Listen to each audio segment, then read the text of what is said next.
주어진 본문은 갈릴리 바다 해변가 북부 동네인 가버나움에서의 상황을 기록하고 있습니다. 당시 가버나움이라고 하는 지역에는 세간이 있었습니다.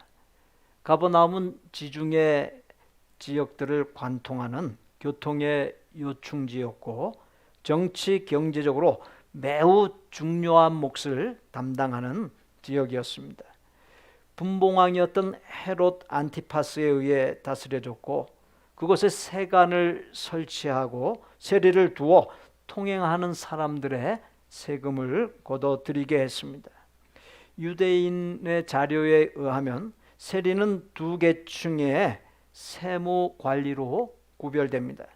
수입세와 인두세를 걷어들이는 관리와 교량과 운하와 국도에서 통과세를 걷어들이는 관리입니다. 전자보다도 후자의 경우가 더 증오의 대상이 되었습니다. 왜냐하면 후자의 경우 세금 부과를 마음대로 정할 수 있었기 때문입니다.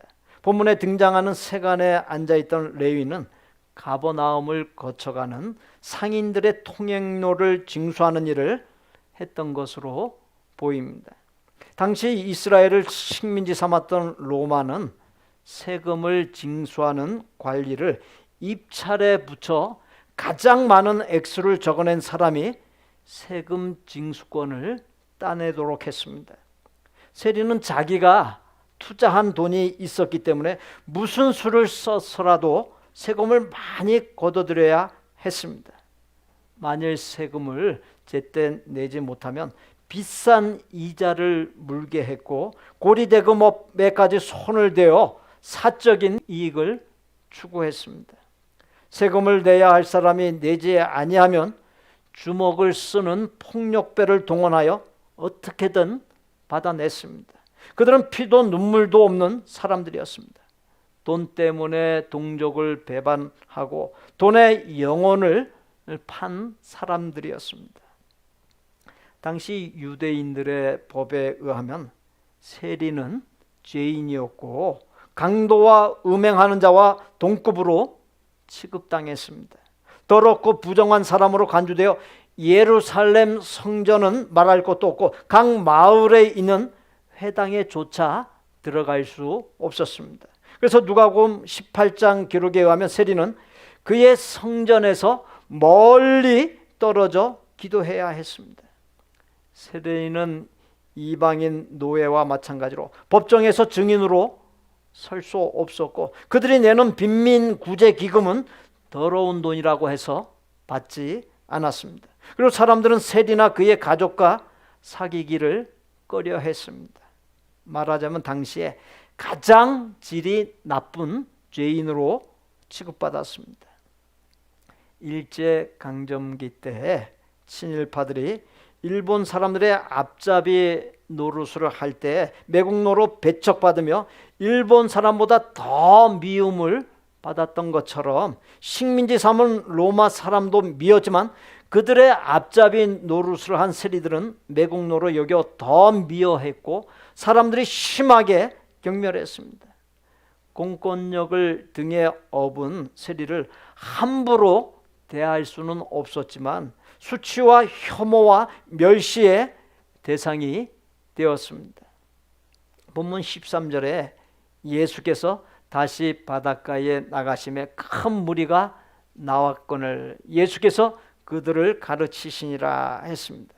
예수님께서 가시는 곳마다 불치의 병을 고치고 귀신을 내쫓는 등 놀라운 능력들, 기적들을 나타내 보였습니다.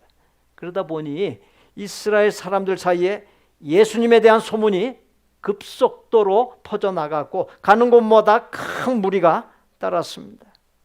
가버나움 세관에 앉아있던 세리 레위는 가버나움 동네가 돌아가는 소식을 누구보다도 잘 알고 있는 정보통이었습니다. 당연히 예수님께서 가버나움 동네인 갈릴리 바다 해변가에 오셨다는 소식과 또 놀라운 능력들과 기적들을 행하시는 분이라는 것과 예수님이 전파하는 천국 복음에 대하여 소문을 통해 어느 정도 알고 있었습니다. 그러면서 예수님에 대한 관심이 생겼습니다. 레위도 예수님이 계신 곳에 가고 싶었습니다. 그런데 갈 수가 없었습니다. 사람들로부터 손가락질과 미움 섞인 시선을 받을 것이 뻔했기 때문이었습니다. 레위는 그렇게 동족 유대인들 사이에서 늘 소외당했고 몹시 외로운 삶을 살아야 했습니다. 많은 돈을 벌었지만 예수님 앞에 도무지 나갈 수 없고 예수님의 말씀을 듣는 군중 틈에 낄 수 없는 자신의 형편과 처지가 비참하게 느껴졌습니다. 예수님이 바닷가에서의 활동을 마친 후 길을 나섰습니다. 본문 14절에 또 지나가시다가 알페오의 아들 레위가 세간에 앉아있는 것을 보시고 그에게 이르시되 나를 따르라 하시니 일어나 따르니라 했습니다. 예수님께서 그 누구도 상종하지 아니하려 한 세간의 세리 레위에게 다가갔습니다. 사무실의 문이 열리고 예수님께서 들어가셨습니다. 레위가 예수님을 맞닥뜨리는 순간 그만 마음이 녹아내렸습니다. 늘 경멸의 시선 속에서 살았던 그가 예수님의 눈빛에서 따뜻한 사랑을 보았기 때문입니다. 예수님께서 레위를 향해 나를 따르라 말씀했습니다. 레위는 그 순간 예수님께 압도당하여 벌떡 일어나 곧바로 예수님을 따르는 일이 일어났습니다. 레위는 예수님의 12 제자 중에서 가장 부끄러운 상태의 직업인 세리에서 부름을 받았습니다. 그러나 예수님을 따르기로 한 레위의 결단은 그 어떤 제자들보다도 위대한 결단이었습니다. 베드로와 요한이 배와 그물을 버려두고 예수님을 쫓았다 하지만 배와 그물은 가족의 소유로 남았고 주님이 십자가에서 돌아가시고 난 후에 다시 고향으로 내려가서 어부가 되었던 것처럼 여차하면 언제라도 다시 어부의 일을 할 수 있었습니다. 하지만 레위는 달랐습니다. 그동안 가족의 생계의 유지 수단으로 여겨왔던 직업을 그만두고 다시는 세리로 되돌아갈 수 없는 선택을 한 결단이었습니다.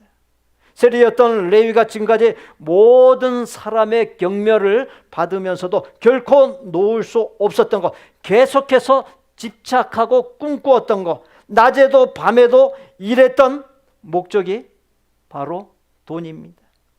그러던 그가 놀랍게도 자신의 생명과 같은 돈을 버리고 주님을 따랐다는 것입니다. 이스라엘을 식민지 삼았던 로마가 그렇게 삶의 목적을 바꾼 레위를 다시 채용할 리 만무합니다. 그래서 누가복음의 저자인 누가는 누가복음 5장 28절에서 레위를 향해 그가 모든 것을 버리고 일어나 따르니라 그렇게 기록하고 있는 것입니다. 레위는 지금까지 그가 바라보고 달려온 인생의 목표를 버렸습니다. 다시 말하면 인생의 목표를 바꾸었습니다. 레위는 그야말로 돈에 미친 사람이었습니다. 오직 돈만 바라보며 살아온 사람이, 돈이 그의 삶의 중심이었습니다. 돈을 버느라 죄도 많이 지었습니다. 돈이 레위의 최고 가치요 인생의 목적이었습니다. 그는 돈을 위해서라면 무엇이든지 개의치 않았습니다. 그러나 예수님의 부름을 받는 순간 지금까지 살아왔던 인생의 목표를 헌신짝처럼 내던져 버렸습니다. 이제 돈을 위해서가 아니라 하나님의 영광을 위해서 살기로 했습니다. 그렇습니다. 예수님을 확실하게 만나고 은혜를 제대로 받으면 인생의 목표가 달라집니다. 내가 주인 삼았던 모든 것을 십자가 앞에 다 내려놓게 됩니다. 부부의 만남보다 더 진하고 더 오래 이어지는 만남은 예수님과의 만남입니다. 부부는 수십 년 살고 나면 어떤 형태로든 헤어지게 되어 있습니다. 그러나 예수님과의 만남은 영원히 이어집니다. 부부는 아무리 사랑해도 죽음의 문제를 해결해 줄 수 없습니다. 그러나 예수님은 우리를 영원한 생명으로 인도하십니다. 레위인은 일시적인 것들인 물질을 버리고 영원한 것들을 택하였고 영원한 것들을 얻었습니다. 안데스 나그렌이라고 하는 사람이 쓴 책 아가페와 에로스에서 두 종류의 사랑을 정의했습니다. 에로스는 그 대상 속에서 가치를 먼저 인식한다. 그래서 그것을 사랑한다. 그러나 아가페는 먼저 사랑한다. 그리고 그 대상 속에 가치를 창조한다. 아주 중요한 말이죠. 다시 한번 말씀드립니다. 에로스는 그 대상 속에서 가치를 먼저 인식한다. 그래서 그것을 사랑한다. 그러나 아가페는 먼저 사랑한다. 그리고 그 대상 속에 가치를 창조한다. 에로스 사랑은 가치가 있느냐 없느냐 따집니다. 어떤 조건이냐를 따집니다. 그리고 그 가치와 그 조건을 사랑합니다. 반면에 아가페 사랑은 가치가 없는 것을 사랑합니다. 에로스 사랑은 그 사람이 가진 조건 때문에 사랑하는 무엇 때문에의 사랑입니다. 반면에 아가파 사랑은 아무런 조건이 없음에도 사랑하는 그럼에도 불구하고의 사랑입니다. 하나님은 죄인이고 무가치한 레위를 사랑했습니다. 그래서 레위는 위대한 하나님의 사람 마태가 되었습니다. 예수님의 제자가 된 후 마태로 이름이 바뀐 레위는 신약 성경의 첫 번째 책인 마태복음을 기록했습니다. 마태는 레위인으로서 어려서부터 유대 종교 교육을 받았고 또 세리로서의 교육도 받았습니다. 세리로 사는 동안 늘 장부와 문서를 정리하던 사람이었습니다. 하나님 그로 하여금 돈을 계산하던 손으로 자신의 인생을 변화시켜 주신 주님을 증언하는 내용을 기록하게 하셨습니다. 이것은 정말로 놀라운 하나님의 은혜와 섭리가 아닐 수 없었습니다. 세리로 살면서 늘 장부와 문서를 정리하던 손이 성령님의 붙잡힘을 받아 마태복음을 기록할 때 특별히 그 책에 자신의 이름이 마태로 기록될 때 아마도 그는 말로 다 할 수 없는 감동과 감격으로 전율했을 것입니다. 본명이 레위였던 그는 마태복음을 써 내려가면서 자신의 이름을 레위가 아닌 마태로 기록했습니다. 다른 복음서인 마가복음과 누가복음은 모두 마태가 아닌 레위로 기록합니다. 레위라고 하는 이름의 뜻은 연합하다입니다. 레위 지파는 대제사장, 제사장, 성전관리 등의 일을 했으며 하나님 가까이에서 하나님께 수종드는 일, 영적인 일을 했습니다. 그러나 세리 레위는 그와 같은 삶을 뿌리치고 즉 하나님과 연합하지 못하고 세리가 되었습니다.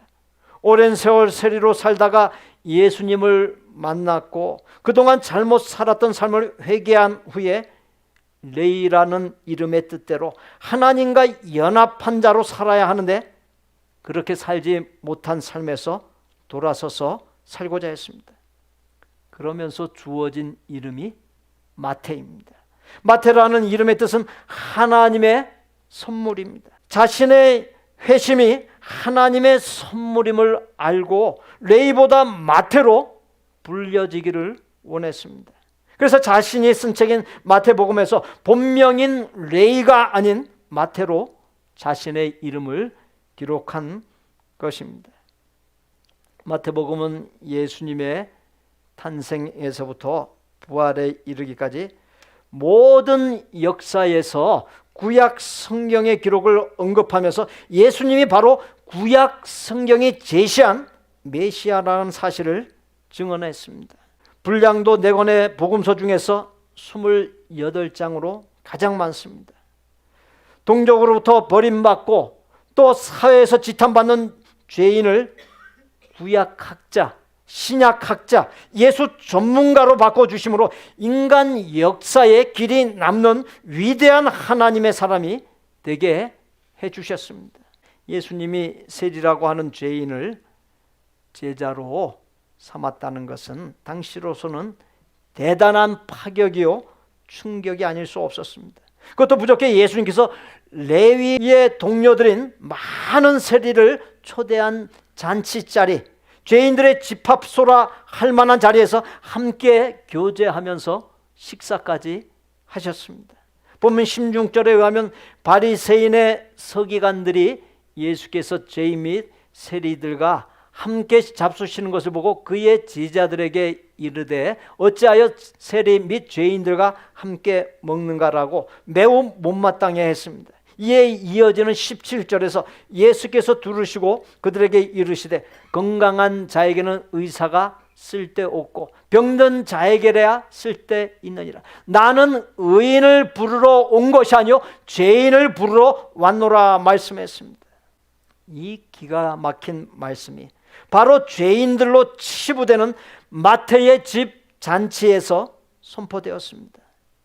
이 말씀은 공개적이고 공식적으로 마태가 예수님의 제자가 되었다는 선언식과도 같습니다. 마태의 집 잔치는 세리로서의 옛 생활과 결별하는 이별식으로서의 잔치요 마태 자신의 회심과 변화를 자축하는 파티입니다. 뿐만 아니라 잔치에 모인 다른 세리들에게도 마태처럼 예수님을 만나 구원받고 세리로서의 삶, 죄인으로서의 삶을 청산하고 예수님의 제자가 될 수 있음을 시사해 준 깊은 의미의 자리이기도 한 것입니다. 예수님과의 만남을 위한 통로의 역할을 한 마태의 모습이 예수님의 은혜로 구원받은 성도인 이 자리에 우리가 보여주어야 할 모습입니다. 예수님은 예수님 앞에 나오는 죄인을 죄인의 자리에, 못난 사람을 못난 자리에 그냥 있도록 내버려 두지 않으십니다. 나는 의인을 부르러 온 것이 아니요 죄인을 부르러 왔노라 선언하십니다. 그 선언이 바로 죄인으로 지탄받고 버림받았던 레위 마태와 그의 동료들인 세리들의 희망이요 기쁨이었고 이 자리에 우리의 희망이자 기쁨이 아닐 수 없습니다. 예수님의 말씀에서 건강한 자와 의인은 바리새인과 서기관들입니다. 그런데 알고 보면 그들은 스스로 건강하고 의롭다 여겼지만 실제로 죄인이었고 그 누구보다도 강력하고 많은 치료가 필요한 중병에 걸린 자들이었습니다. 그런데 무엇이 문제입니까? 나는 건강한 사람이야. 그렇게 결코 치료함 받을 필요가 없다고 고집하며 거부하면 치료를 할 수 없는 것입니다. 바리새인과 서기관들이 그러했습니다. 이 세상에는 의인도 아니면서 의인이라고 착각하고 자처하며 살아가는 죄인들이 많습니다. 그들은 자기가 의인이라고 생각하기 때문에 예수님의 부르심에 응하지 않습니다. 병 중에 암은 가장 무서운 질병 중에 하나입니다. 암이라고 하는 병이 무서운 이유가 무엇입니까? 몸속에서 암세포가 자라고 있지만 도무지 아프지 않다는 것, 증상이 없다는 것이. 그러다가 증상이 나타나면 이미 손을 댈 수 없는 말기인 경우가 많습니다. 자기가 중병에 걸렸는지 모르는 사람은 자기에게 병이 있다는 것을 아는 환자보다 더 위험한 사람입니다. 즉 자칭 의롭다 하는 죄인들은 영적 무감각증에 빠진 것을 모른 채 멸망으로 치닫는 매우 위험한 사람들입니다. 사랑하는 성도 여러분, 우리는 우리가 죄인인 것을 아는 사람들입니다. 그러므로 우리에게는 소망이 있습니다. 예수님의 말씀에서 병든 자, 죄인은 예수님이 함께 식사하며 교제하는 세리들을 가리킵니다.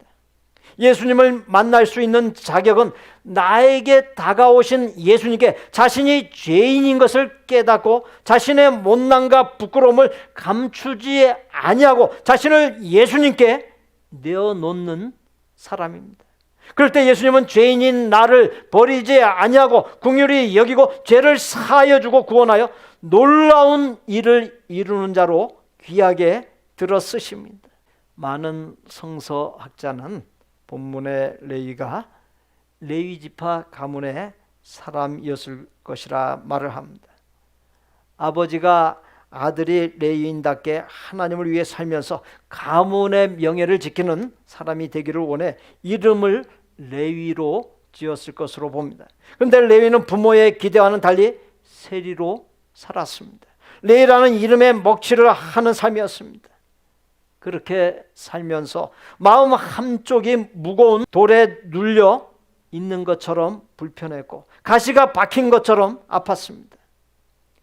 이름과 현실 사이의 괴리에서 오는 남모르는 괴로움이 있었습니다. 예수님이 그것을 아시고 정죄가 아닌 사랑으로 터치하셨습니다. 육신을 위해서만 일하느라 영혼을 돌보지 못한 병든 사람, 식구들을 위해 돈 버느라 본의 아니게 죄인이 되어버린 사람, 땅의 껄만 몰두하느라 하늘나라의 상급을 쌓아두지 못한 사람, 사람들에게 멸시받는 못난 사람이었지만 나는 죄인입니다. 나는 못난 놈입니다. 내 모습 이대로 받으시옵소서.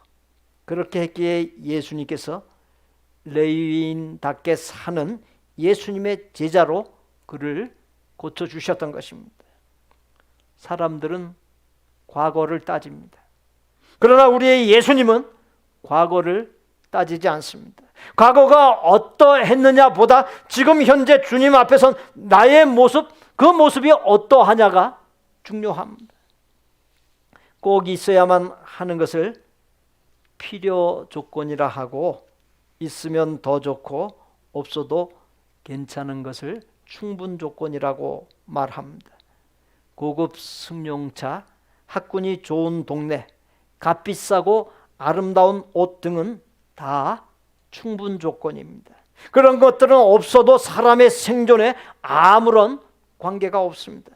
그러나 한 가지, 예수님이 없으면 인간에게 구원이 없고 어떤 희망도 없고 교회가 더는 교회일 수 없으며 인류에게는 소망이 없습니다. 여러분의 가정이 행복하기를 원하십니까? 가족이 행복하게 살기를 원하십니까? 그렇다면 먹여주고 입혀주고 갖추어주는 것보다 예수 그리스도를 가정의 중심에 모시십시오. 인간의 모든 슬픔과 고통과 불안은 바로 죄에서부터 시작됩니다. 이 죄를 해결하지 않고서는 인간은 그 어디에서도 무엇으로도 행복을 얻을 수 없습니다.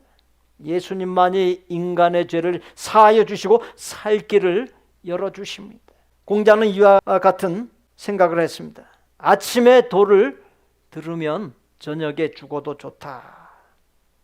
세상 학문을 하는 사람도 자기가 추구하는 그 도를 아침에 들을 수만 있다면 저녁에 죽어도 좋다 했는데 하물며 영생을 바라보며 살아가는 나는 과연 얼마나 진리와 본향 하나님 나라와 영원한 세계를 갈망하면서 살아가고 있으며 얼마만한 믿음으로 살아가고 있으십니까? 한 거대한 잠수함의 함장이 칠흑같이 어두운 밤에 항해를 하고 있었습니다. 그런데 앞에서 웬 불빛이 반짝거렸습니다. 즉시 함장은 신호를 보냈습니다. 좌측으로 비키시오. 그러나 상대는 오히려 당신이 좌측으로 비키시오라고 신호했습니다. 화가 난 함장은 좌측으로 비키지 않으면 위험하니 속히 좌측으로 비키라고 또 신호를 보냈습니다.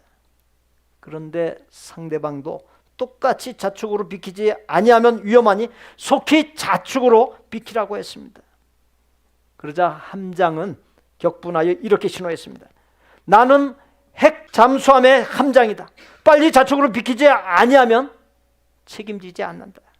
그러자 상대방에서 나는 등대지기이다 라고 단 한마디를 던졌습니다. 그 한마디가 떨어지자 함장은 핵 잠수함을 급히 좌측으로 방향을 돌렸습니다. 이야기에서의 핵 잠수함, 그리고 우리가 살아가고 있는 이 세상은 상대적입니다. 늘 변화무쌍합니다. 이내 사라질 일시적인 것입니다. 그러나 예수님은 절대적입니다. 아무리 세월이 흘러도 변함이 없습니다. 영원합니다. 늘 변하는 상대적인 것, 사라질 일시적인 것에 맞춰 사는 것은 어리석은 삶입니다. 반면 절대적이고 영원한 예수님께 맞춰 사는 삶, 예수님을 모시고 예수님과 동행하는 삶은 가장 복된 삶입니다. 예수님을 온전히 믿고 동행하며 나갈 때 우리의 예수님께서 반드시 너의 믿음대로 될지어다 하시면서 나의 삶에 놀라운 역사를 이루어 주십니다.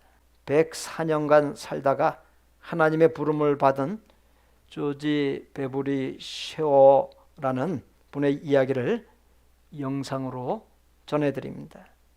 첫 번째 영상은 애니메이션으로서 그의 일생이 짧게 묘사되어 있고 그가 쓴 곡을 한 성악가가 부른 것을 볼 수 있습니다. 두 번째 영상에서는 조지 베버리 쉐어가 93세라는 고령의 나이에 뉴욕의 카네기 홀에서 찬송을 불렀던 모습을 볼 수 있습니다.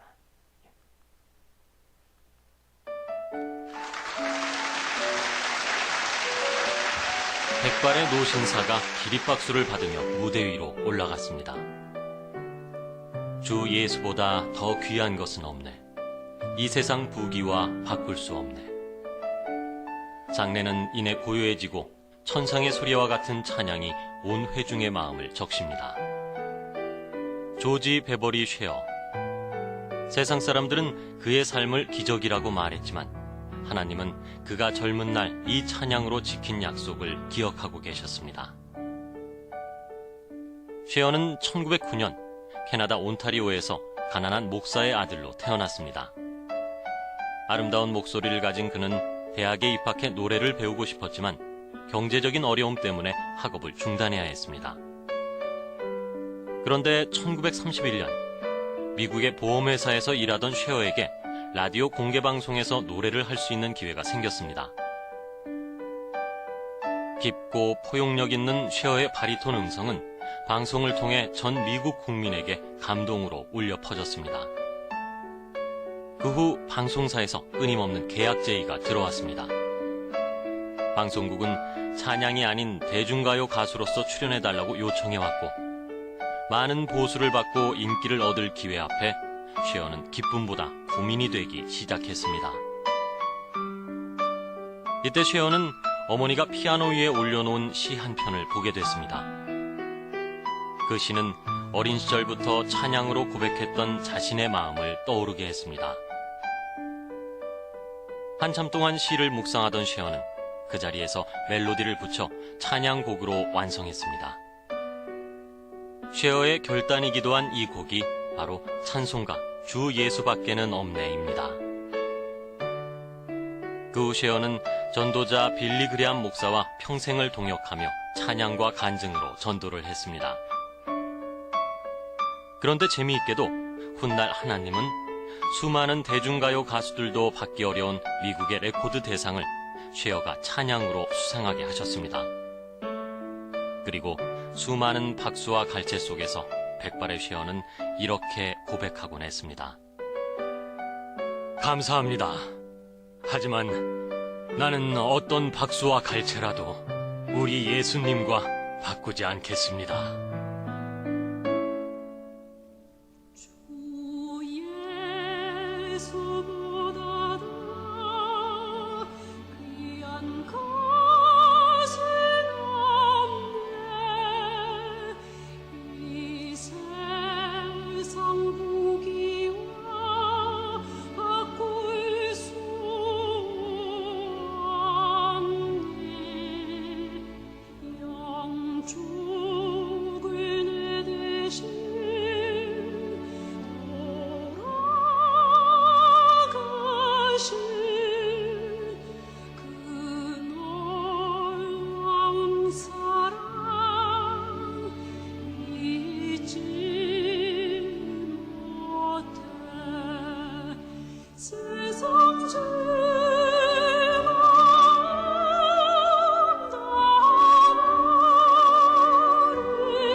When I in awesome wonder consider all the world thy hands have made, I see the stars, I hear the rolling thunder, thy power throughout the universe displayed.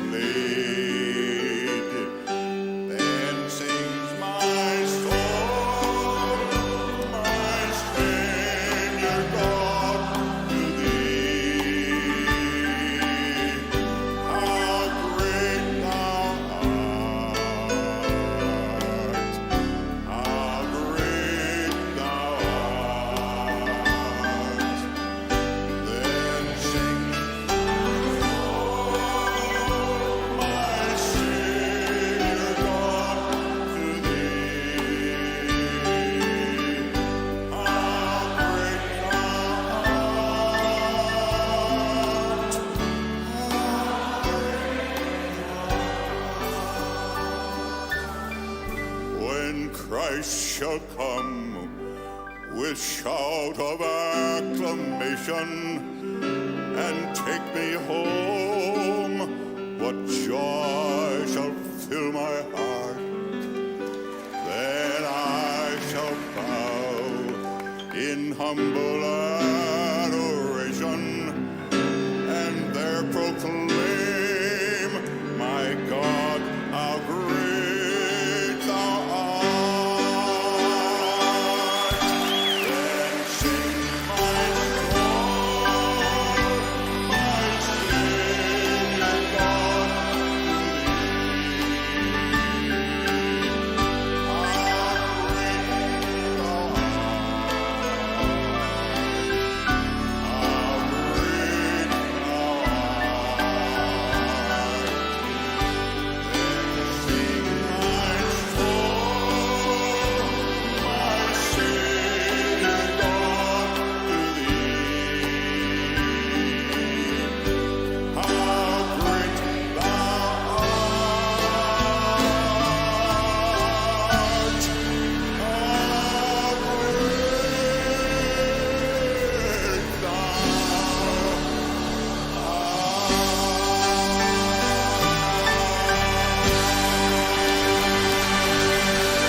사랑하는 성도 여러분, 세리 레위를 부른 예수님께서 또 조지 베버리 쉐어를 부른 예수님께서 이 자리에 나를 부르십니다.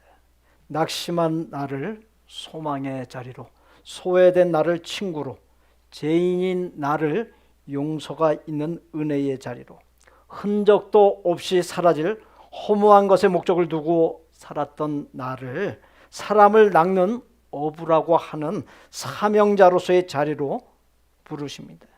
오늘도 나를 부르시는 그 예수님의 음성을 듣고 여기에 나오지 않았습니까? 인생길 내내 나를 부르시는 예수님의 음성을 들을 수 있기를 바랍니다. 그리고 죄악된 자리, 방황하던 자리에서 돌이키고 낙심한 자리에서 일어나 본문에 나오는 마태처럼 일시적이요 상대적인 이 세상을 뛰어넘어 절대적이요 영원한 것을 얻고 부요한 삶, 크고 놀라운 일을 이룰 사명자로서 사는 복된 생이 되시기를 예수님의 이름으로 축복합니다.